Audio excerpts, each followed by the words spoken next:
Hello and welcome back to Vikings Therapy, your weekly Minnesota Vikings breakdown.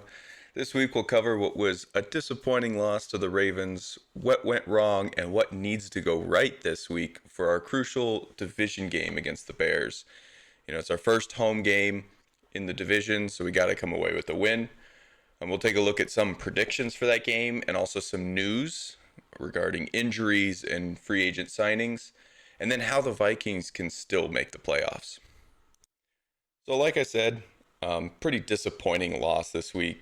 Vikings came out, made the Ravens go three and out, went down, scored a touchdown. Jalen Naylor was looking great this game. Um, and then they gave up a field goal, came back a couple drives later and kicked a field goal. So they're still up seven, and it was pretty much downhill from there.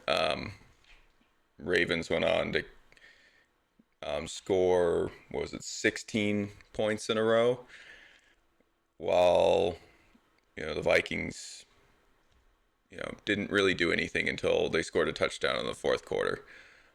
Pretty disappointing. A lot of turnovers, a lot of stupid mistakes. Vikings had, I think, 13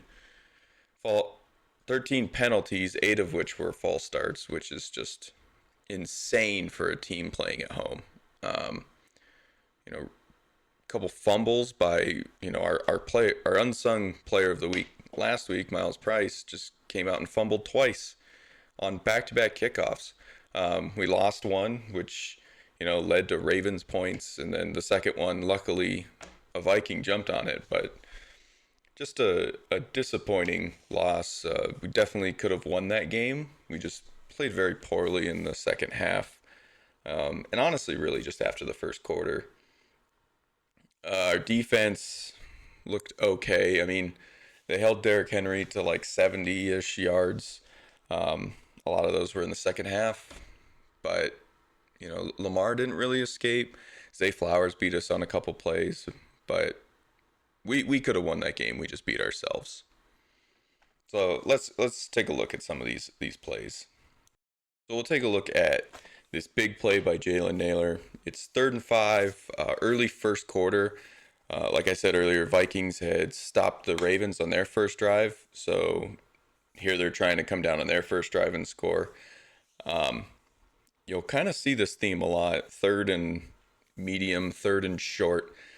The Vikings don't like to run the ball. And so this is one of the instances where it worked.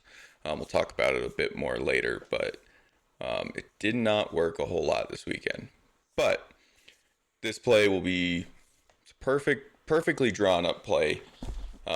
Naylor runs a great route. McCarthy makes a great throw. Naylor makes a great catch, stays in bounds, avoids the defenders, and gets us down inside the 5-yard line, which sets up the first touchdown of the game for the Vikings.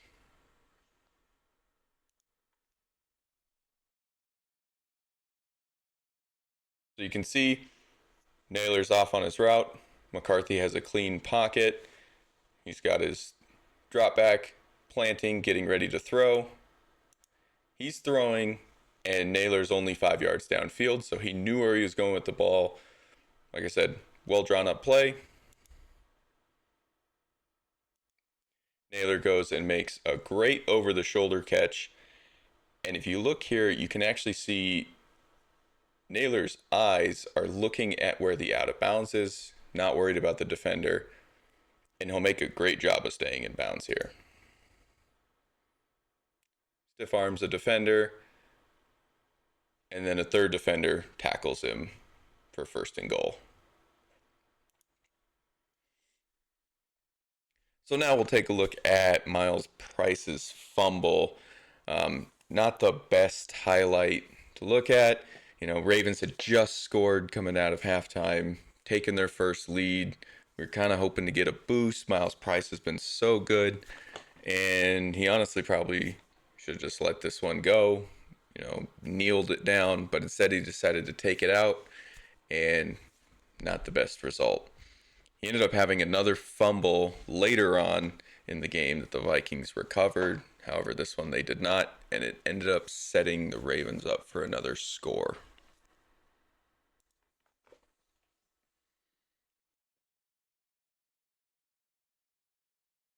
Picks it up, at the half-yard line, immediately fumbles going to the ground. So we'll take a look at this again. You can see, not the best blocking either. When he gets to about the 20-yard line, he's got three people around him. Again, probably shouldn't have returned this one. Maybe should have let it just go into the end zone, but he decides to take it out. I mean, you can see here, we got Viking blockers chasing the defenders. Price is trying to find a lane, and there's just nowhere to go. And the Ravens come in and just punch the ball out as he's falling to the ground. So you can see here, he's kind of trying to go down, avoid tackles. Dodges 32, and then 39 comes in here and just punches the ball out.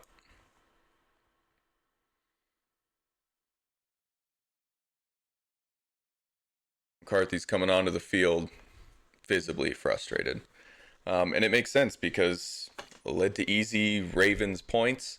And it was just downhill from there, honestly, for the Vikings. They could not get anything going. End up losing the game. So we'll take a look at one more play here. Something that should have gone in the Vikings' favor ended up going against them. So if we look on the right here, we have Dallas Turner. Talked about him last week. This week he really stepped up. Part of it was due to Jonathan Grenard getting hurt, but he had a great week. He had some deflected passes, a lot of pressure. He looked fantastic. This play, he'll get to Lamar, sack him, but when he sacks him, his weight comes down onto Lamar and draws the roughing the passer call. It's something that we've seen since Rodgers got hurt several years ago. NFL has made it a staple of roughing the passer. I think a lot of fans would like to see it go away, but it benefited us last week. So hard to be mad at the call. I think if they removed it altogether, it would be good. But let's take a look at the play.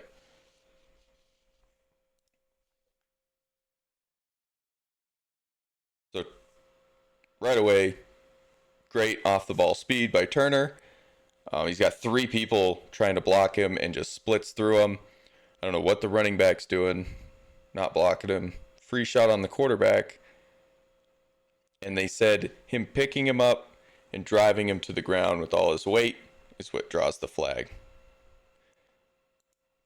But it's Lamar Jackson. Like, what are you going to do? He's one of the most agile and athletic quarterbacks in NFL history.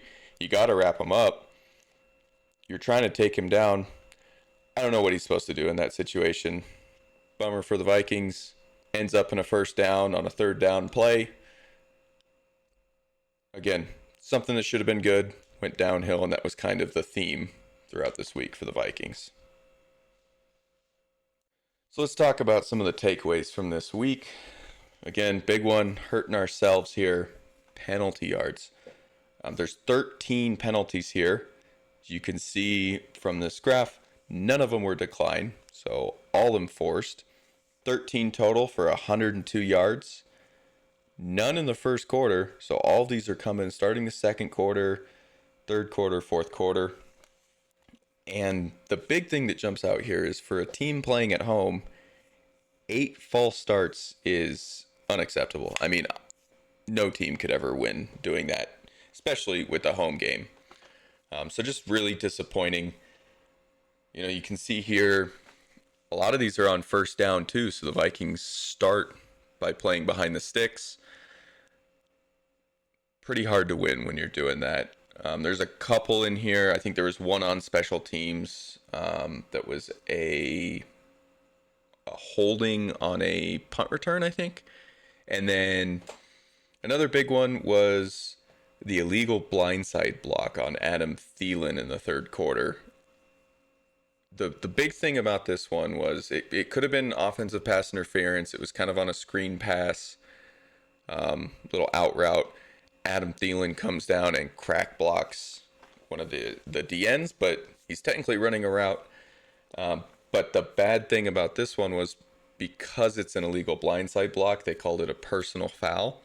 So when the Vikings didn't get the first down, because it was 4th and 2, they added on the additional 15 yards. So giving the Ravens just great field position to go down and make a play. And I believe they got points off that drive. So just, again, hurting ourselves with these penalties. I really hope Kevin O'Connell cleans this up this week, because this comes from the leadership level. There's been a lot of rumors out there whether the Ravens were clapping for false starts or not. Doesn't matter. You're at home. You know the snap count. You shouldn't be having this many false starts. And it's across the board. I think Brian O'Neill is on here 3 times for false start, but he's the only one that's on here more than once. So it's across the board for the entire team, and it needs to be fixed, or we're in for a rough rest of the season and a tough game against the Bears this week. I also quickly just wanted to show, I found this graphic and thought it was interesting. It's we had one special teams penalty this week against the Ravens, but I mean, we've had a lot of penalties this year against our special teams units. We talked about it last week, the holding against the Lions that took away Miles Price's touchdown. But you can see we have a lot of yards lost here. So 99-yard touchdown. Then we also have a 42-yard holding penalty, a 37-yard holding penalty, and a 54-yard holding penalty. These are plays that could get us in enemy territory, prime scoring position, and they get called back because of dumb mistakes. These are things that shouldn't happen and continue to happen. So something that we really need to clean up if we want to win games and if we want to make the playoffs. One of the other big takeaways that I've seen a lot of people talking about was Justin Jefferson's effort. He had 4 catches for 30 plus yards in this game. Not a whole lot for, somebody that is the best wide receiver in the league. This play particularly was a kind of overthrown ball. He got a little tripped up on the play. DB ends up making an easy interception catch, and Justin Jefferson kind of jogs towards him, and the DB ends up getting 30 yards on the play. Not great effort, but it was nice to see that throughout the week, Justin Jefferson owned up to this. He said, I got to be better. I want to get back to year 3 Jets. It's something that we really need this year. He's a leader in that locker room. He's a leader on the field. McCarthy's trying to feed him. He had 12 targets this week, but not all the passes were great. Jefferson had a couple drops. He should have caught a touchdown pass. And he had 1 tackle on another interception. This should have been an easy tackle that keeps the Ravens inside the 20, but, gives up not the most effort on this play. And so Ravens end up getting return yards with this interception. And, it's a huge momentum swing for them. And it's something that we definitely need to see change out of Justin Jefferson. It's something he said he's going to change. We'll just have to see it happen now. So one of the other big takeaways and talking points from this week was Kevin O'Connell's play calling. He's an offensive genius. He's a great play caller, draws up great plays. But this season, he's kind of been a little too aggressive, and it hasn't really worked out on 3rd and 4th downs specifically. This weekend, Vikings had 14 third downs and 5 4th downs versus the Ravens. 6 of those 14 third downs were 5 yards or less. And Kevin O'Connell drew up a play call to pass the ball every single time. On 3rd and 4th and short this season, we're 4 for 19 when we pass the ball, but we're 71% when we run the ball. It just seems like we need to set up the run game a little more for JJ McCarthy, take a little pressure off. And then on third and short, fourth and short, we can't be afraid to run the ball. And that's what it seems like. We're trying to get too creative and pass it every time. We have great running backs. We have great blockers. We got to run the ball. This weekend against the Ravens, we had 18 running plays for 120 yards, which sounds good until you look and see that 5 of those 18 carries were JJ McCarthy, and our leading rusher in the game was JJ McCarthy, who had 48 yards. So he had over a third of the rushing yards. He had about a fourth of the carries, and a lot of those runs and yards came at the end of the game when Ravens were kind of playing back. And he scrambled, making good plays, but they weren't design runs. He's getting a lot of yards from them, and it's not helping our run game. We need a run game to help set up the passing game. So something that we really need to see going forward is leaning on our running backs, opening up the passing game. And on third and short, fourth and short, sometimes we pass it, sometimes we run it, but we can't be passing it every single time. So now let's talk about our offensive player of the week. We looked at the play earlier. Jalen Nailor had a career game. He's really shaping up this year. He's our number 3 receiver, but sometimes he looks like a number 2.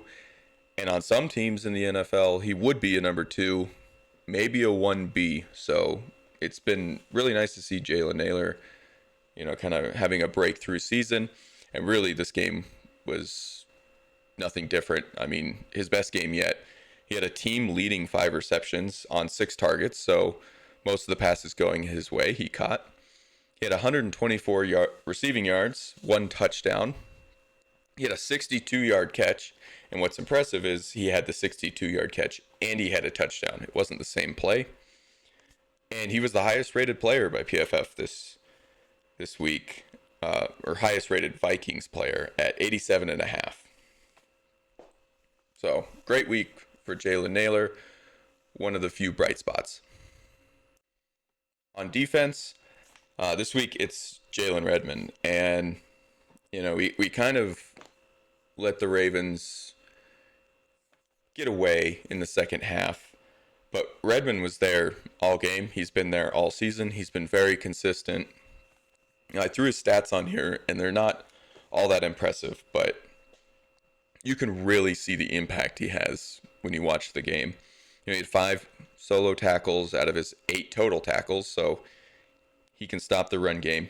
He had a few plays where he just shut Derrick Henry down, which is saying something. Was a great run stopper. And like I said earlier, I think the Ravens had, 100, 150 rushing yards. Derrick Henry had 75. Most of that came in the second half. Early in the game, they were shutting him down, and Jalen Redmond's a big part of that. He's been great.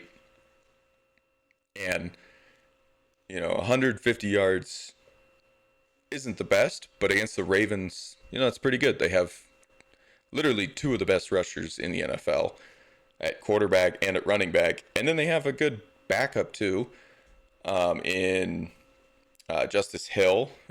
Keaton Mitchell had a pretty good game. I think he had a touchdown. Him or Justice Hill had the touchdown. And then Zay Flowers also, he's a big running threat. So all things considered, they really shut the run down.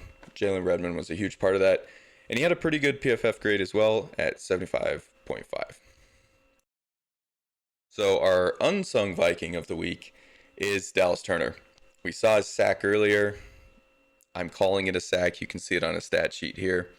Even though it was a penalty, I hate that rule, so I don't think it should be a penalty. But he had 2 total tackles. He had 1 sack. He had a deflected pass that was going to be a first down and jumped up and, kind of played into coverage and swatted the ball down. He had a QB hurry, and he played 27 snaps. Now, some of this is because Jonathan Grenard got hurt, but honestly, he was in there when Grenard was in there as well. And was playing great alongside him. It's good to see him get some reps, really step up to the plate. He had a 71 PFF grade, and hopefully he can continue this, trajectory because Grenard's not going to be playing this week. So we're really going to need him to step up. We're going to need him for the rest of the season, and hopefully for years to come, he'll continue to improve and be the great edge rusher that we were hoping for when we drafted him. This week's injury report, not the best. Got a lot of people showing up on here. However, only 2 players should be out this weekend. Jonathan Grenard and Ryan Kelly. Jonathan Grenard, huge blow, but hopefully Dallas Turner can step up and help out there. Again, great week last week. Hopefully he can continue that. He's still pretty young. He's getting better. So, great opportunity for him to step up, fill in, and hopefully be a game wrecker.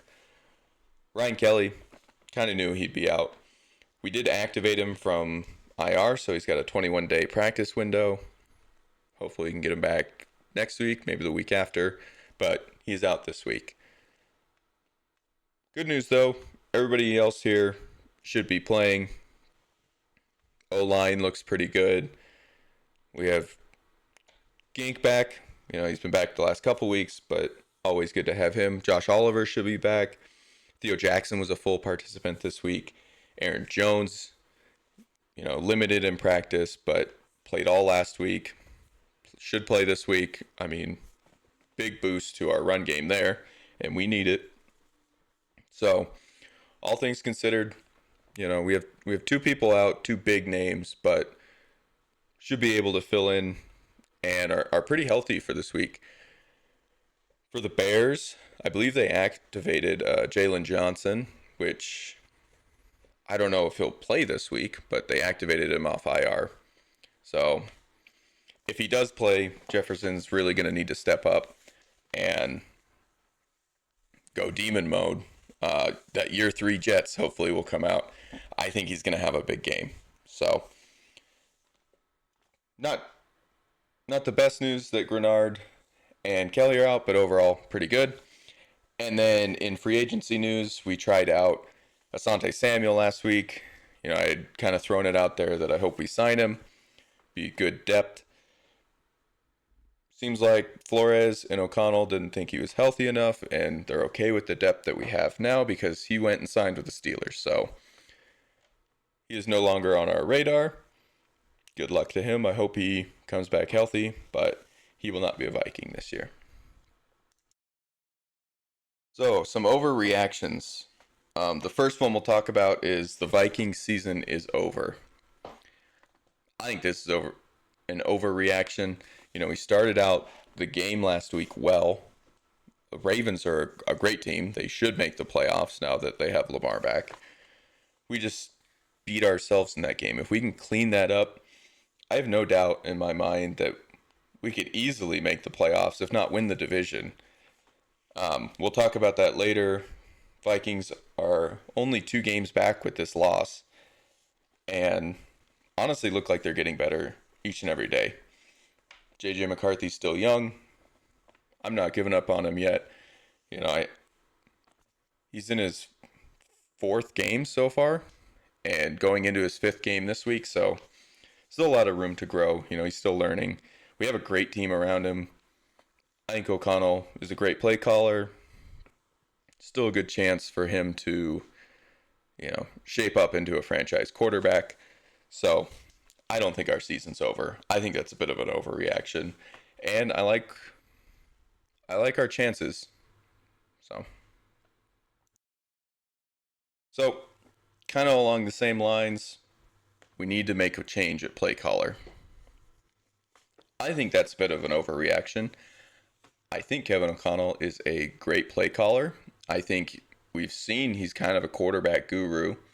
He's developed quarterbacks great. I mean, look at Sam Darnold this year after everything he learned last year. Daniel Jones seems like he learned a lot. They had talent in there, but I think Kevin O'Connell helped them unlock it a little bit. He's always talked about franchises give up on quarterbacks too early. So he's going to try and push McCarthy to be the best that McCarthy can be. Not going to give up on him. I like him as the play caller. I do think he needs to adapt a little bit, run the ball more. We have two great running backs. Aaron Jones is back and healthy and will be a great addition if we give him the ball. And Mason's a great backup. We even have Cam Akers in there, who is dynamic whenever we need him. He can run the ball, he can return kickoffs, he can throw the ball. So I think Kevin O'Connell draws up great plays. He just needs to run the ball more, which will open up the passing game. And maybe Josh McCown, the quarterback's coach, can help him with that. So I don't think we need to change the play calling, but I do think, or the play caller, but I think we need to adjust the play calling. So the other thing I've seen a lot this week is Justin Jefferson is no longer a top 5 receiver. This is, I don't even know what to call this because it's more than an overreaction. He is the best receiver in the NFL. Jamar Chase has always had, kind of that 1A, 1B with Justin Jefferson. And then this year, Jackson Smith and Jigba is going off. But, Justin Jefferson's still, I think, top 7 in receiving. He's gone through quarterback change this year. He's getting double and triple teamed. He's still got to build that connection with J.J. McCarthy. And you could see it this week. 12 targets and only 4 catches. McCarthy wants to throw to Justin Jefferson, but that isn't really there. In training camp, we saw some of those throws to Jordan Addison that McCarthy had where he's throwing it on an out route before Addison even makes the break. They have an amazing connection. And I think Justin Jefferson and J.J. McCarthy are getting there, but it needs to keep building. So I think it's an overreaction. People saying he's no longer, the best, because he is the best. He's just got a lot of things working against him right now. Wentz was his quarterback for a while this year, and McCarthy was to start the year, and now McCarthy's back playing. So just a lot of change going against double coverages. Like he said this week, he's taking accountability for how he's performed this year. He knows what he can do and where he wants to be. So I honestly expect a huge week this week from Justin Jefferson. And, it could be 200-yard game. You never know. I also think he'll score at least once this week. I think he'll have over 100 yards. So he'll show everybody why he's still the best receiver in the league. So we got another division game this week. It's our first home division game against the Bears. And we already beat them once in Chicago. It was a close game, but it was first game of the season with J.J. McCarthy, playing his first game ever. And we went in and won. So I think this week, hopefully, will be even better. Bears are coming off, another clutch win that they honestly shouldn't have won. And hopefully come into the game a little cocky, thinking, they're the best team in Minnesota, and we'll shut them up quickly in the first quarter and hold on to that lead. I do think it will be a defensive game again. Division games always are. They're always pretty close. But I think the Vikings have a lot to prove this week.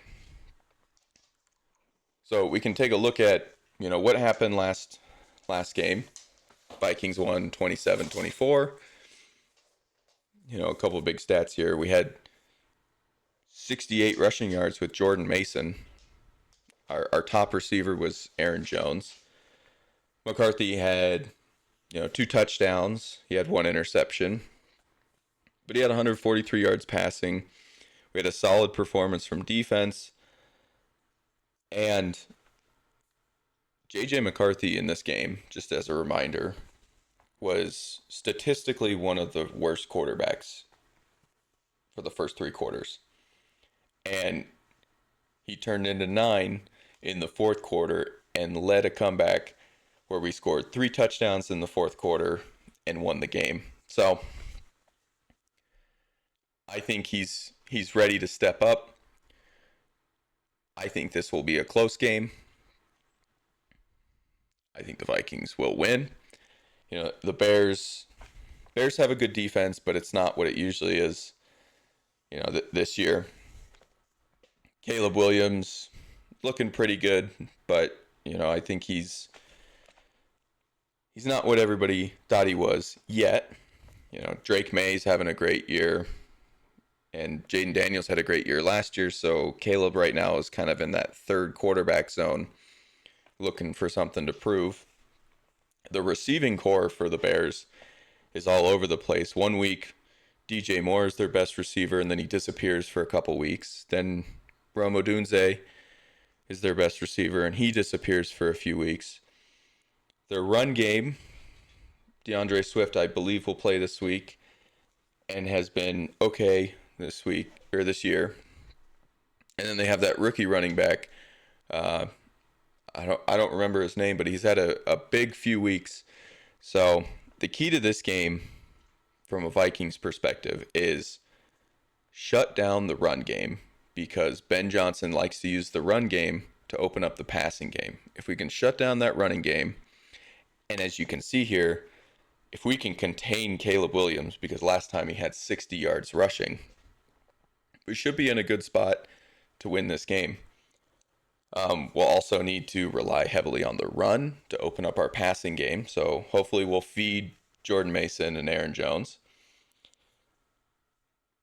And we'll need Justin Jefferson to step up. You know, he all week he talked about, you know, he getting back to your three Jets. I keep saying it. I'm hoping we see it this week. I hope he goes off for 143 yards receiving, you know, what JJ McCarthy had in passing this first matchup. So, all that being said, what are my predictions? So, I think it is a home game for the Vikings. We are undefeated so far in the NFC North. I think that will continue. I think it will be a close game.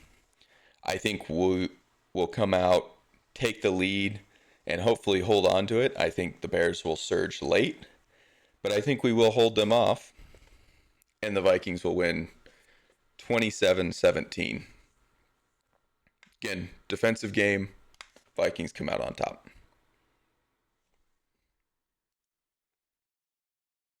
We can take a look around the NFC North now. Where do the Vikings stack up? So we know they lost this week against the Ravens. Bears got the win against the Giants. They're now 6-3. This game, a bit of a comeback for the Bears. They were down by, I believe, 2 scores going into the fourth quarter, and then Jackson Dart got a concussion, left the game. Russell Wilson comes in. Rest is history. Bears complete the comeback. I mean, you can only play who's on your schedule, but I feel like the Bears are just, that record does not show how they've played this year. I mean, they had to have a fourth quarter comeback against the Bengals. They had to come back here to beat the 2-8 Giants, who fired their coach this week. So that just tells you the state that they're in. So Bears better record than, you know, what their team is, in my opinion. Again, we play them this week, so let's go out and prove that. Lions went in and destroyed the Commanders. Honestly, from the start, this was not a close game. I think the Lions were pissed off at how the Vikings beat them. So, you know, they had something to prove. Commanders didn't have Jaden Daniels. It showed. So, easy win for the Lions. 6-3 for them. They're a pretty good team. I think they're the number one competition in the NFC North. And then the Packers. This was a snooze fest. absolutely no offense from the Packers. Their only touchdown came in the fourth quarter when they were trying to mount a comeback. The Eagles only scored 10 points, and you might think, well, the Packers' defense was good. No, it was just both teams didn't look like they wanted to be there, and yet Packers still lost. So for everybody's Super Bowl favorites, Packers are not looking like it right now. It makes me a little nervous since we play them the week after we play the Bears. So next weekend. But I think people are starting to see, the real Packers this season. Just because they added Micah Parsons didn't fix all their problems. They still have Jordan Love at quarterback. So where does that put the Vikings? Puts us 2 games back. Lions on top because they beat the Bears like 52-7 in week 2. So they have that head-to-head record. So Bears are next, 6-3, same record as the Lions, but don't have the head-to-head.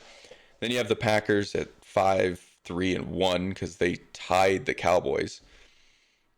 So their 3 losses this year are the Browns, the Panthers, the Eagles, and then tied the Cowboys. So I think their record is a little bit better than that team is.